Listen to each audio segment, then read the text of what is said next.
అందరూ తల్ల ఉంచి కళ్ళు మూసుకుని ప్రార్థన. పరిశుద్ధుడైన తండ్రి, ప్రేమ కలిగినటువంటి దేవ, కృతజ్ఞతలు చెల్లిస్తున్నాము తండ్రి. గడిచిన ఈ వారమంతా మీరు అక్కల చాటున మమ్మల్ని భద్రపరిచి సజీవులుగా మీ సన్నిధికి చేర్చినందుకే కృతజ్ఞతలు చెల్లిస్తున్నాం. మరి ఈరోజు మా బ్రతుకులకు తండ్రి అవసరమైనటువంటి వాక్కులను మాకు ప్రసాదించమని, తోడుగా ఉండి నడిపించమని క్రీస్తు పేరట ప్రార్థన సమర్పిస్తున్నాను తండ్రి. ఆమెన్. ఆరాధనకు చేరువచ్చిన మీ అందరికీ ప్రభువైనటువంటి యేసుక్రీస్తు నామములో నా హృదయపూర్వక వందనాలు తెలియజేసుకుంటున్నాను. మత్తయి సువార్త 5వ అధ్యాయము 5వ వచనం. సాత్వికులు ధన్యులు, భూలోకమును స్వతంత్రించుకొందురు, వారు భూలోకమును స్వతంత్రించుకొందురు. Okay, right. యేసుక్రీస్తు మాట్లాడినటువంటి కొండ మీద ప్రసంగంలోని 8 మాటలు చాలా మాట్లాడాడు. ఒక మనిషి ప్రవర్తనకు సంబంధించి 8 విషయాలు అయినా ఇక్కడ మాట్లాడడం జరుగుతుంది. అలాగే గలత పత్రికలో కూడా ఆత్మ ఫలాలు ఎన్ని ఉంటాయి? అక్కడ 9 ఉంటాయి, ఇక్కడ 8 చెప్పాడు. అయితే ఇక్కడ ఈ సాత్వికులు ధన్యులు, వారు ఏం చేస్తారట? భూలోకాన్ని స్వతంత్రించుకుంటారు అని చెప్తున్నాడు. ఇక్కడ సాత్వికం అనేటటువంటి పదానికి ఉన్నటువంటి అర్థం ఏంటి అని అంటే వినయం లేదా సహనం. ఇంకా చెప్పాలంటే, ఒక మాటలో చెప్పాలంటే శాంతిగా, న్యాయంగా ఆలోచించి దేవుని భయంతో ప్రవర్తన కలిగి బ్రతకడం. సాత్వికం అన్నటువంటి పదానికి అర్థం ఏంటి అని అంటే శాంతిగా, న్యాయంగా ఆలోచించి దేవుని భయంతో ప్రవర్తన కలిగి జీవించడం అనేదే సారాంశం. ఇక్కడ లోకపరంగా, భౌతికంగా కొన్ని విషయాలు మనం ఆలోచన చేస్తే, ఇక్కడ యేసుక్రీస్తు ఈ మాట చెప్పడంలో ఉన్నటువంటి పరమార్థం ఆత్మీయంగా ఏముంది అనే దాన్ని కొద్దిసేపు పక్కన పెట్టి భౌతికంగా కూడా కొన్ని ఉంటాయి. ఇక్కడ యేసుక్రీస్తు అక్కడ కొండ మీద మాట్లాడేటటువంటి ఆ ప్రసంగంలో రకరకాలైనటువంటి మనుషులు ఉన్నారు అని చెప్పి మనం అంతకుముందు చదువుకున్నాం. జనసమూహములతో ఆయన మాట్లాడాడు. అక్కడ శిష్యులు కూడా ఉన్నారు, రోమా సైనికులు ఉన్నారు, ధర్మశాస్త్రోపదేశం చేసేటటువంటి వాళ్ళు ఉన్నారు, శాస్త్రులు ఉన్నారు, ఇలా రకరకాలైనటువంటి మనుషులు ఉన్నారు. అయితే అక్కడ ఉన్నటువంటి పరిస్థితి ఏంటి అని అంటే, రోమా ప్రభుత్వం యొక్క ఆ అధికారం కింద బానిసలుగా బ్రతుకుతున్నటువంటి పరిస్థితి. అప్పటికే జలోతీయులు అనేటటువంటి వారు వాళ్ళ రాజ్యాన్ని, ఇజ్రాయేలు రాజ్యం ఒకప్పుడు ఏ విధంగా అయితే భౌతికంగా బలంగా ఉందో అలాంటి పరిస్థితి మరలా వస్తుంది, దానికి మనందరం కూడా సిద్ధపడాలి. ఆ రాజ్యం మీద మనం తిరగబడి యుద్ధం చేసి ఎవరి కింద బానిసలుగా లేకుండా మరలా యథావిధిగా ఒకప్పుడు ఇజ్రాయెల్ రాజ్యం ఏ విధంగా అయితే అన్ని రాజ్యాల మీద ఆధిక్యత సంపాదించిందో అలాంటి రాజ్యంగా ఉండాలని వాళ్ళు ఎక్స్పెక్ట్ చేస్తున్నారు. అంటే తిరగబడడానికి వాళ్ళు సిద్ధం అవుతున్నారు రాజ్యం మీద. అలాంటి సందర్భాల్లో ఆయన మాట్లాడుతూ అప్పటికే అందరికీ అర్థమైన విషయం ఏంటి? ఒక రాజ్యాన్ని మనం చేజెక్కించుకోవాలి అని అంటే ఏం చేయాలి? తిరగబడేటటువంటి విధానం, యుద్ధం చేసేటటువంటి విధానం ఉండాల. ఇప్పుడు ఇక్కడ యేసుక్రీస్తు చెప్పేటటువంటి మాట, ఒక రాజ్యాన్ని స్వతంత్రించుకోవాలి అంటే ఒక బలం కలిగి తిరగబడేటటువంటి తత్వం కలిగి ఉండాలి అనేది అందరికీ తెలిసింది. అదే పదాన్ని ఆయన యూజ్ చేస్తూ ఏమంటున్నాడు? సాత్వికులు ధన్యులు, వారు భూలోకమును. ఇది రివర్స్లో లేదా? అక్కడ రివర్స్లో ఉంది. ఒక రాజ్యాన్ని మనం సంపాదించాలంటే, ఒక భూమి మీద ఉన్నటువంటి ఒక ప్రాంతాన్ని మనం స్వాధీనం చేసుకోవాలి అని అంటే సాత్వికముతో ఉంటే పని అవుతుందా? మౌనంగా ఉంటే పని అవుతుందా? అవదు. యుద్ధం చేయగలిగేటటువంటి సామర్థ్యం ఉండాలి, తిరగబడేటటువంటి స్వభావం ఉండాలి. అప్పుడే దాన్ని మన చేతిలోకి తెచ్చుకోగలం భౌతికంగా.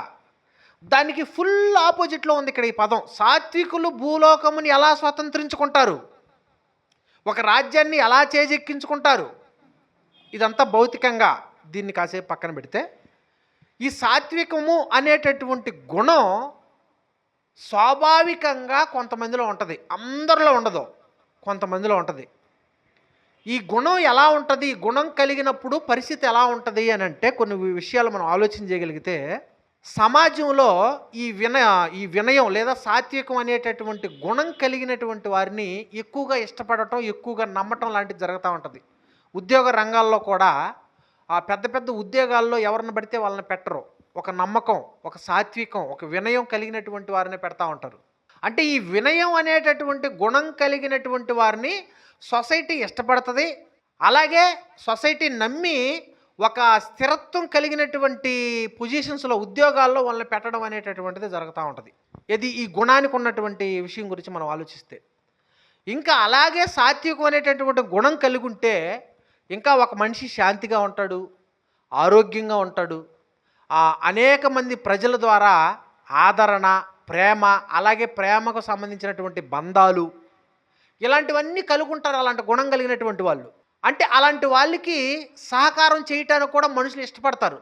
అదే వినయంగా అంటే సాత్వికంగా లేకుండా తిరగబడేటటువంటి తత్వం కలిగినటువంటి వారికి ఎవరైనా సహాయం చేయటానికి కానీ అలాంటి వారిని ఆదుకోవడానికి కానీ ఇష్టపడతారా? ఏ పనులైనా వారిని ఉంచడానికి ఇష్టపడతారా? ఇష్టపడరు. అంటే దీన్ని బట్టి మనకి ఏమర్థమవుతుంది, ఈ సాత్వికం అనేటటువంటి గుణం దాని వలన ఈ సమాజంలో కూడా కొన్ని స్థిరమైనటువంటి పరిస్థితులు వాళ్ళకి ఉండేలా కనబడుతున్నాయి. అయితే ఇదంతా ప్రారంభం మాత్రమే, పరిపూర్ణం కాదు. ఇప్పుడు ఇలాంటి గుణం కలిగి ఉంటే వీళ్ళు పరలోకానికి వెళ్ళిపోతారా? ఇలాంటి గుణం కలిగి ఉంటే దేవుడు వాళ్ళకి పరలోకాన్ని ఇస్తాడా? పరలోకాన్ని వాళ్ళు స్వతంత్రించుకుంటారా అనేటటువంటి విషయం ఇక్కడ ఆలోచన చేయగలగాలి మనం. ఇక్కడ బైబిల్లో ఒక మాట రాయబడింది, సాధారణంగా స్వాభావికంగానే ఇలాంటి గుణం కలిగి ఉంటారు. వాక్యము తెలిస్తేనే అలాంటి గుణం ఉంటుంది అనేది కాదు. ఇక్కడ వాక్యము తెలియకపోయినా స్వాభావికంగానే అలాంటి గుణం కలిగినటువంటి వారు ఉన్నారు. అయితే వాళ్లకు వాక్యం తెలిసిన తర్వాత దాన్ని ఫాలో అయ్యే వాళ్ళకి తేడా ఏంటి అనేది మనకు తెలియాలి. అదే ఇక్కడ యేసుక్రీస్తు చెప్పేది. మొదట్లో వాళ్ళు ఏదైతే అనుకుంటున్నారో, రాజ్యం అని అనుకుంటున్నారో, ఆ రాజ్యాన్ని స్వతంత్రించుకోవాలంటే ఏ విధంగా అయితే ఉండాలని వాళ్ళు అనుకుంటున్నారో దాన్ని రివర్స్ చేసేసాడు యేసుప్రభు.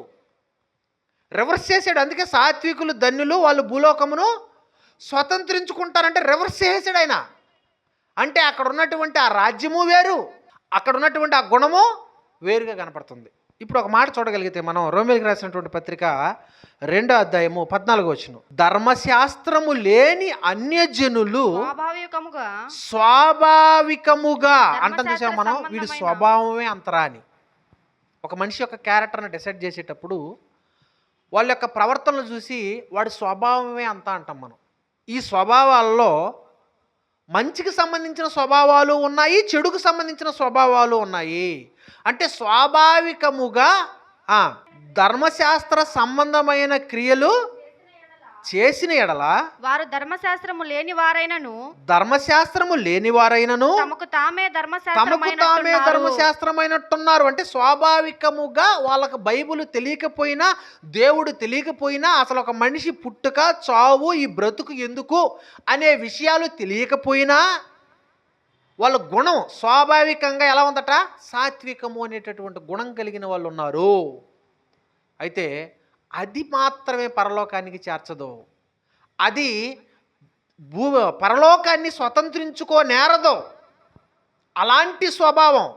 మరి పరలోక రాజ్యాన్ని మనం స్వతంత్రించుకోవాలి అని అంటే మరి ఎలాంటి స్వభావం కలిగి ఉండాలి?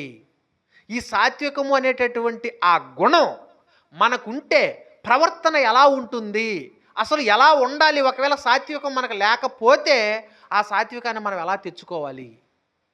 మనకు కూడా ఉంటుంది. సాత్వికం అనగానే ఏదో మౌనంగా ఇలా చేతులు కట్టేసుకుని మౌనంగా ఇలా ఉంటే సాత్వికం కాదు, క్యారెక్టర్లో కనబడతా ఉంటుంది అది. ఇప్పుడు ఆ సాత్వికము అనేటటువంటి ఆ పదానికి ఏ విధంగా, ఆ గుణానికి దాని యొక్క లక్షణాలు ఏ విధంగా ఉంటాయి అనేది కొన్ని వచనాలు మన బైబిల్లో చూస్తేనే మనకు బాగా అర్థమవుతాయి ప్రేమైన వాళ్ళరా. సాత్వికుడు అంటే సాత్వికం అనేటటువంటి ప్రవర్తన దైవానుసారంగా ఎలా ఉండాలి, దైవానుసారంగా సాత్వికం అనేటటువంటి గుణం ఎలా ఉండాలి అనేది మనం నేర్చుకోవాల్సినటువంటి విషయం ఇక్కడ. అది నేర్చుకుంటే సరిపోద్ది మనకి. అది ఒక్కొక్కటిగా మనం చూడగలిగితే మత్తయి సువార్త 23వ అధ్యాయము 12వ వచనం, ఈ సాత్వికము అనే గుణం మన దగ్గర ఉంటే మన బిహేవియర్ ఎలా ఉంటుంది? తన్ను తాను హెచ్చించుకున్నవాడు, ఇక్కడ ఏమంటారు చూడండి, తన్ను తాను హెచ్చించుకున్నవాడు తగ్గించబడును, తన్ను తాను తగ్గించుకున్నవాడు హెచ్చింపబడును. అంటే సాత్వికము అనే గుణం నీ దగ్గర ఉందనుకో, ఆ స్వభావం నీ దగ్గర ఉందనుకో, నీ బిహేవియర్ ఎలా ఉంటుంది అని అంటే నువ్వు తగ్గుతావు. ప్రతి ఒక్కరూ దీన్ని వ్యక్తిగతంగా అప్లై చేసుకుని ఆలోచన చేయండి. ఏ విషయాల్లో అయినా మనం తగ్గుతున్నావా, ఎక్కుతున్నావా? దేవునికి సంబంధించినటువంటి ఏ విషయాల్లో అయినా ఒకవేళ నువ్వు తగ్గకుండా నిన్ను నువ్వు ఎంతసేపటికి నేను పైకి హెచ్చించబడాలి, నా మాటే నెగ్గాలి అనేటటువంటి ఆలోచన విధానంలో ఒకవేళ నువ్వు కానీ ప్రయత్నం చేస్తే నీకు సాత్వికం లేదు. అదే ఆయన చెప్తుంది, సాత్వికులు ధన్యులు, వారు భూలోకమును స్వతంత్రించుకుందురు. అంటే భౌతికంగా వాళ్ళకి అర్థం అవడానికి ఆ పదాన్ని యూజ్ చేశాడు ఆయన. ఈ భూలోకాన్ని స్వతంత్రించుకుంటే ఏముంది, ఇక్కడ ఏమైనా శాశ్వతంగా ఉంటుందా? అది కాదు, పరలోకాన్ని స్వతంత్రించుకోవాలన్న విషయం అర్థం అవడానికి భూలోక సంబంధమైనటువంటి పదాన్ని అక్కడ యూజ్ చేశాడు ఆయన. అంటే ఇప్పుడు నీకు సాత్వికం అనేటటువంటి గుణం నీకుంటే నీ బిహేవియర్ ఎలా ఉంటుంది? తగ్గుతావు, నువ్వు తగ్గుంటావు. ఎంతసేపటికి నాదే నెగ్గాలి అనే ప్రయత్నాలు అసలు చెయ్యం. ఒక పాయింట్. ఇంకో పాయింట్ మనం చూడగలిగితే సామెతల గ్రంథం 16వ అధ్యాయము 32వ వచనం. పరాక్రమశాలి కంటే దీర్ఘశాంతము గలవాడు శ్రేష్ఠుడు. పట్టణము పట్టుకొని వానికంటే తన మనసు స్వాధీనపరుచుకుని వాడు శ్రేష్ఠుడు. అంటే ఇక్కడ ఏమంటున్నాడు? దీర్ఘశాంతంగా ఉండాలి అంటున్నాడు. కోపం, దీర్ఘశాంతానికి ఆపోజిట్ ఏముంటుంది? అస్సలు ఓర్పు పట్టలేము అనమాట. వెంటనే రియాక్ట్ అయిపోవాలి. కోపం, విపరీతమైన కోపం. అంటే సాత్వికము అనేటటువంటి గుణం మనలో ఉంటే కోపాన్ని మనం ఏం చేస్తామంటే నియంత్రిస్తాం, దాన్ని కంట్రోల్లో ఉంచుతాం. ఏ విషయాల్లో కోప్పడాలి, ఏ విషయాల్లో కోప్పడకూడదో, కోపం అనేటటువంటిది ఏం చేస్తుందంటే దేవుని నీతిని నెరవేర్చదు. అంటే ఒకవేళ నీకు కోపం వస్తే ఆ కోపం ఎలాంటి కోపం అయి ఉండాలా? దేవుని నీతిని నెరవేర్చేదై ఉండాలా. అంటే ఏ సిచ్యువేషన్లో అయినా, ఏ సందర్భాల్లో అయినా, ఏ కార్యక్రమాల్లో అయినా నువ్వు కోప్పడుతున్నావు అని అంటే నువ్వు కోప్పడటం మూలాన ఆ క్రియ ద్వారా, అంటే నువ్వు కోప్పడితే ఒక క్రియ జరుగుద్ది, అది మంచి క్రియ. ఆ క్రియ జరగటం మూలాన 10 మందికి ఉపయోగం కలుగుతుంది, 10 మంది బాగుపడతారు, లేదంటే నువ్వు ఆత్మీయంగా ఎదుగుతావు. అలాంటి సిచ్యువేషన్ అక్కడ జరిగే పరిస్థితి ఉంది ఇప్పుడు నువ్వు కోప్పడటం మూలాన అంటే అది సాత్వికం అవుతుంది. అదే అన్నాడు అక్కడ దీర్ఘశాంతము అంటే. ఆ సాత్వికం అనే దానికి ఎందుకు వస్తాయి ఇవన్నీ కూడా? అది గనుక మన దగ్గర ఉంటే మన లక్షణాలు ఏ విధంగా ఉంటాయి అనేది ఇక్కడ ఒక్కొక్కటి మనకు కనపడతా ఉంది. అంటే తగ్గించుకోవాలి అంటే నీకు సాత్వికం ఉంటే తగ్గింపుతూ ఉంటావు, కోపాన్ని కంట్రోల్లో ఉంచుతావు. ప్రాక్టికల్గా ఇవన్నీ మన దగ్గర కనబడనివి. అది నేనైనా సరే, ఎవరి దగ్గరైనా సరే, అది ఊరకే యేసుకు ప్రభు మాట్లాడాల. ఎందుకు అన్ని విషయాలు ఎన్నెన్నో చెప్పకుండా మెయిన్ పాయింట్స్ చెప్పాడు చూడండి. ఆయన అక్కడ ఎక్కువ చెప్పాడు. అక్కడ పాయింట్స్ ఏమన్నా ఎక్కువేం చెప్పలే ఆయన, కొన్నే చెప్పాడు. ఒక 8 పాయింట్లు చెప్పాడు అంతే. ఈ 8 వీటిల్లోకే వస్తాయి. ఏదొచ్చినా తిరిగి వీటిల్లోకి వస్తాయి, వీటిల్లోకే వస్తాయి. అందుకే వాటిల్నే మనం సరి చేసుకోగలిగితే ఇప్పుడు చూసుకోవాలి. సాత్వికం నాకుంటే ఇదిగో నేను ఇలా బిహేవ్ చేయకూడదు, కోపాన్ని కంట్రోల్లో ఉంచుకోవాలి, తగ్గింపు కలిగి ఉండాలి. ఇవన్నీ మనం పర్ఫెక్ట్గా ప్రాక్టికల్లో మనం చేయగలిగాం అనుకోండి, ఈజీగా పరలోక రాజ్యాన్ని ఏం చేసుకుంటాం, మనం స్వతంత్రించుకుంటాం. ఇంకో పాయింట్ కూడా చూడగలిగితే పేతురు రాసినటువంటి మొదటి పత్రిక 2వ అధ్యాయము 23వ వచనం. ఆయన దూషింపబడి, ఇప్పుడు సాత్వికం అనగానే సాత్వికమైన పదాన్ని పట్టుకోకండి. వినయం, సహనం, పర్యాపదాలు ఉన్నాయి. ఓకే, ఇవన్నీ వస్తాయి. చదువునైనా. ఆయన దూషింపబడి, ఆయన దూషించబడి బదులు దూషింపలేదు, ఆ బదులు దూషింపలేదు. ఆయన శ్రమ పట్టబడి, అక్కడ ఏమంటున్నారు? అక్కడ ఆయన దూషింపబడి తిరిగి దూషించలేదు. ఈ సాత్వికము, వినయము, సహనము, ఈ గుణాలు మనలో ఉంటే ఇవన్నీ ఒకదానికి ఉన్న పేరే, రకరకాల పర్యాయ పదాలు. ఇది మనకుంటే ఎవరైనా మనల్ని దూషించారనుకో, అందుకే చూడండి కొంతమంది ఎవరిని తిరిగి ఏదన్నా కానీ ఒక మాట కానీ అంటే రివర్స్లో ఏదో ఒకటి వేసేస్తూ ఉంటారు. మరలా అంటే అనాలా, నేను ఒక మాట అన్నా అంటే నువ్వు 2 మాటలు అనాలి, నన్ను తగ్గేదేలే. అది పైన చెప్పింది అదే, తగ్గించుకోవడం అంటే ఒక మాట నన్ను ఎందుకు అనాలి, నేను ఏ తప్పు చేయకపోయినా. కొన్ని డైలాగులు ఉంటాయండి, కొన్ని డైలాగులు గమ్మత్తుగా ఉంటాయి. ఎలా ఉంటాయంటే, తప్పు నా వైపు ఉంది కాబట్టి లేకపోతే తలెత్తుకోబోతా ఎక్కడికి, తర్వాత నీది ఎత్తుకోబోతాడు ఆయన. అంటే ఇక్కడ చూడండి, ఇలాంటి పదాలు, పిక్కు మాటలో ఇలాంటివి మాట్లాడుతూ ఉంటాం. ఈ సాత్వికం అనే గుణం మనకు ఉందనుకో, అవేవి మన దగ్గర తగ్గింపు కలిగి ఉంటాం. ఫస్ట్ కోపాన్ని కంట్రోల్లో పెట్టుకుంటాం. ఎవరైనా మనల్ని దూషిస్తే ప్రార్థన చేసుకుని వెళ్ళిపోతాం. ఎవరైనా మీ మీద చెడ్డ మాటలు పలుకున్నప్పుడల్లా మీరు ధన్యులు. సాత్వికమైన గుణం ఉంటే మనం ఏం చేస్తాం, ఎవరు దూషిస్తే తిరిగి దూషించం. యేసుక్రీస్తు ఏం చేశాడంట, ఆయన్ని దూషించినప్పటికీ ఆయన ఏం చేయలేదట, తిరిగి దూషించలేదట. అదొకటి. నెక్స్ట్ కింద ఇంకో మాట అన్నాడు చూడు, ఆయన శ్రమ పెట్టబడి బెదిరింపక న్యాయముగా తీర్పు తీర్చు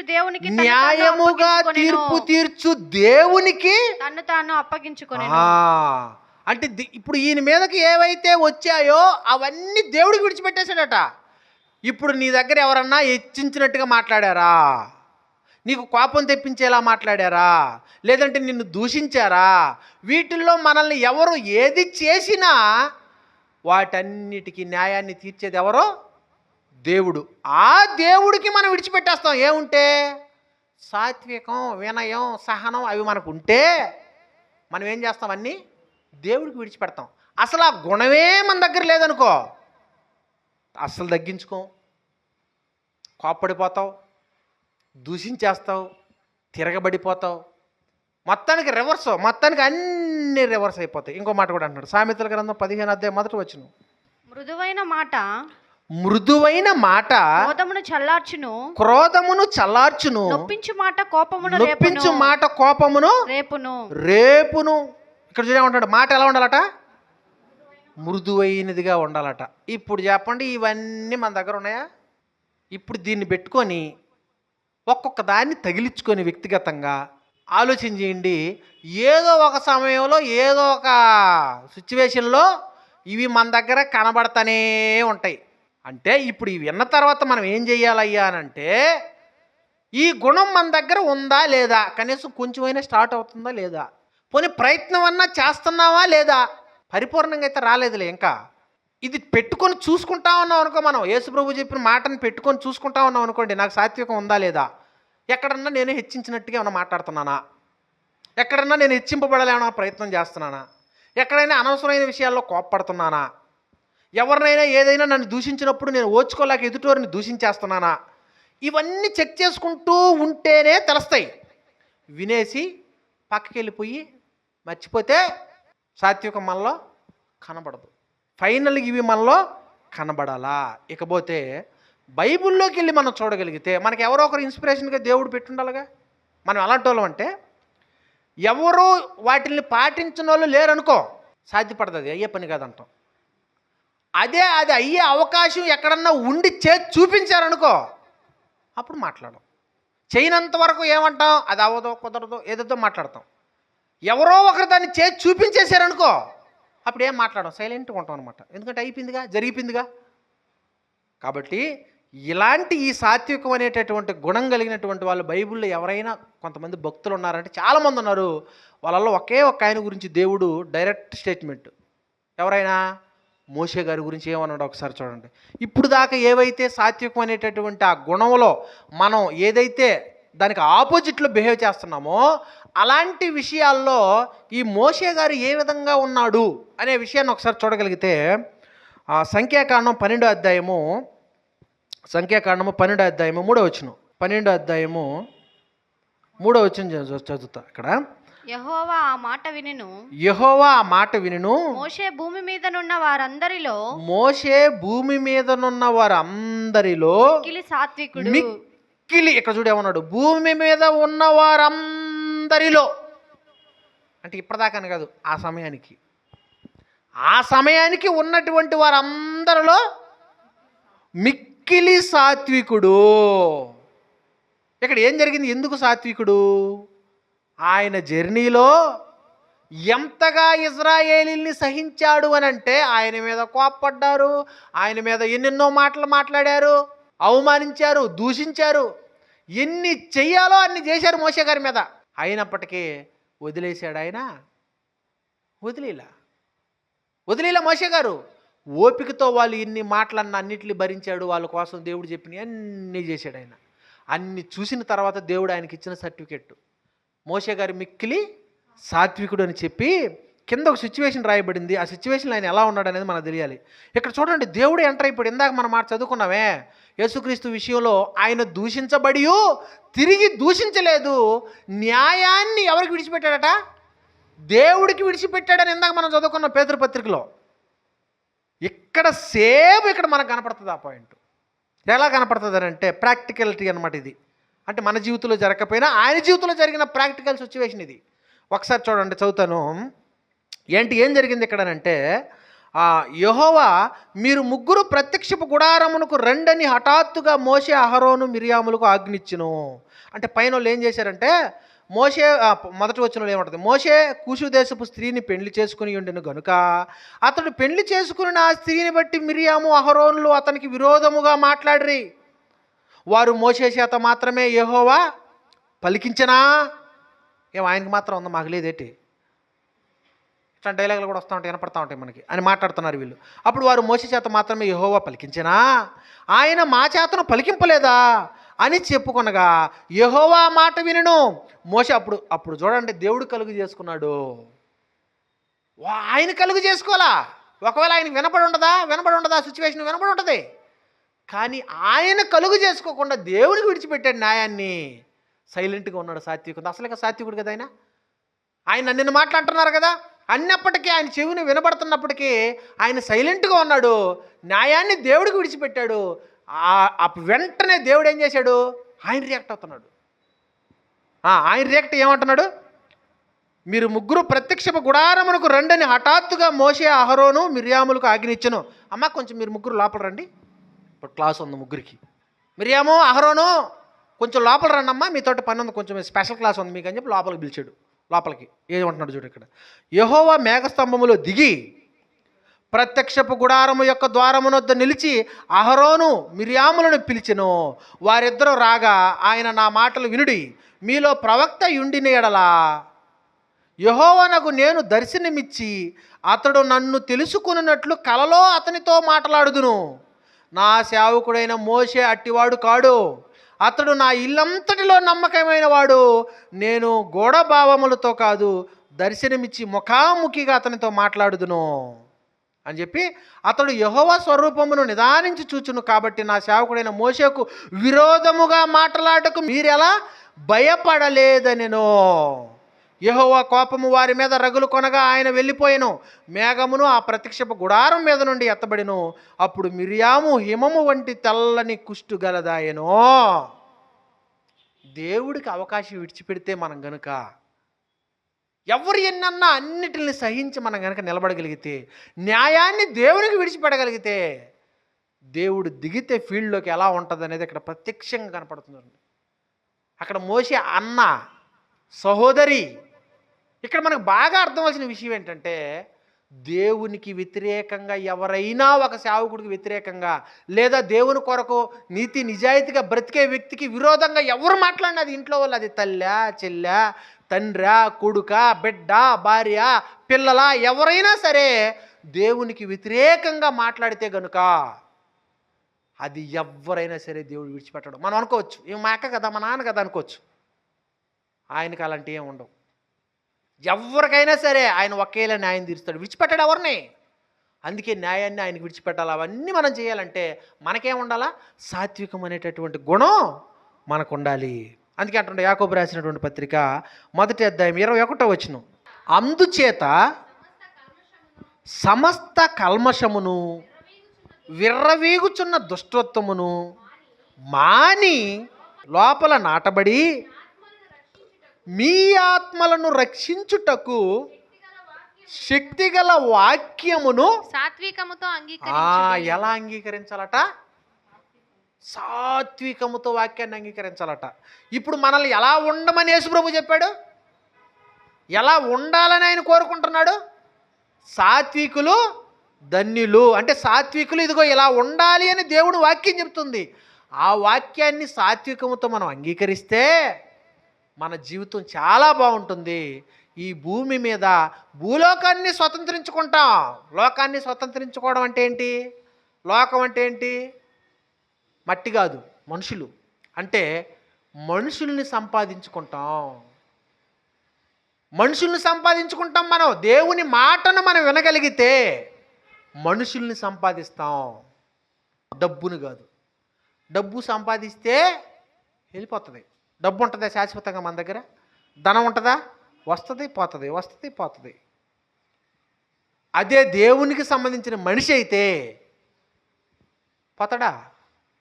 ఏడా ఉంటాం, అక్కడ ఉంటాం. అంటే భూలోకాన్ని స్వతంత్రించుకుంటాం, పరలోకాన్ని కూడా మనం స్వతంత్రించుకుంటాం.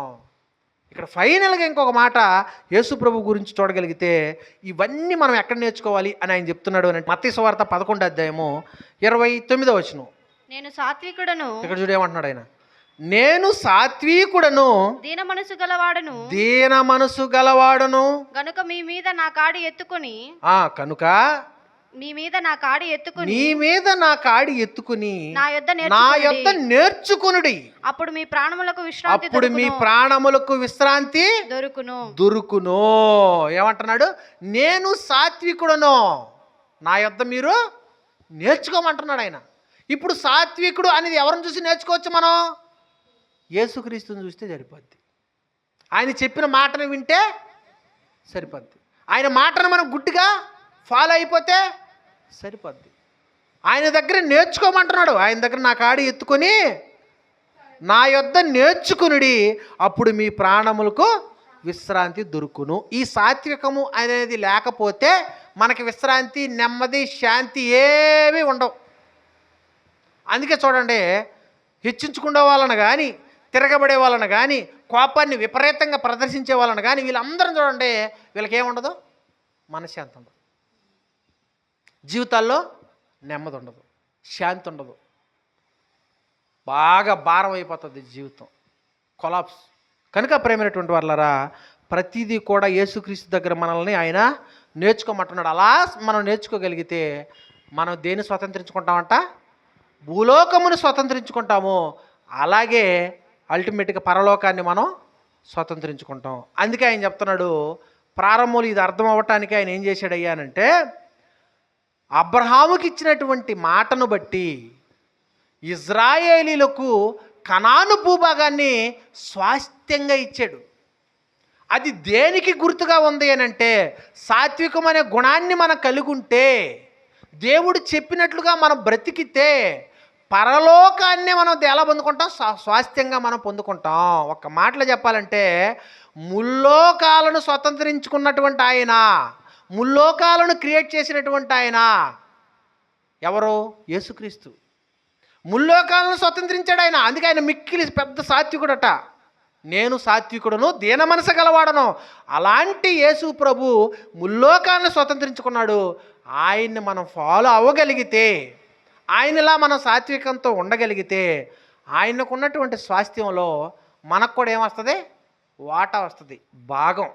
కనుక ప్రేమైనటువంటి వాళ్ళరా, ఈ సాత్వికమైనటువంటి గుణాన్ని అది మన దగ్గర ఉందా లేదా అనేది ఎప్పటికప్పుడు కోప్పడే విషయంలో, తగ్గించుకుంటున్నావా లేదనే విషయంలో, తిరగబడే విషయంలో, ప్రతి చోట దాన్ని పెట్టుకొని మనం చూసుకుంటేనే మనకు అర్థమవుతుంది. మర్చిపోతే మనకి అర్థం కాదు. కనుక ఇలాంటి గుణంతో మనం ఉండాలని దేవుడు కోరుకుంటున్నాడు. కనుక చివరిగా ఆ మాట చూసి నేను ముగించేస్తాను. మత్తయి సువార్త ఇప్పుడు యేసుప్రభు చెప్పిన మాటను చదవదాం. 5:5. సాత్వికులు ధన్యులు, వారు భూలోకమును స్వతంత్రించుకుందురు. అంటే ఆ టైంలో వాళ్ళకి అర్థం అవ్వడానికి అలా చెప్పినటువంటి మాట అది. ఆ టయానికి వాళ్ళు ఏమి ఎక్స్పెక్ట్ చేస్తున్నారంటే, తిరగబడ్డానికి సిద్ధంగా ఉన్నారు. యేసుప్రభు వస్తాడేమో, కత్తులు పట్టుకుంటాడేమో, యుద్ధానికి రెడీ అవ్వమంటాడు, కరాటే నేర్పిస్తాడు, బ్లాక్ బెల్ట్ నేర్పిస్తాడు, యుద్ధానికి రెడీ చేస్తాడని ఎక్స్పెక్ట్ చేస్తున్నారు వాళ్ళు. సింపుల్గా ఆయన ఏమన్నాడు?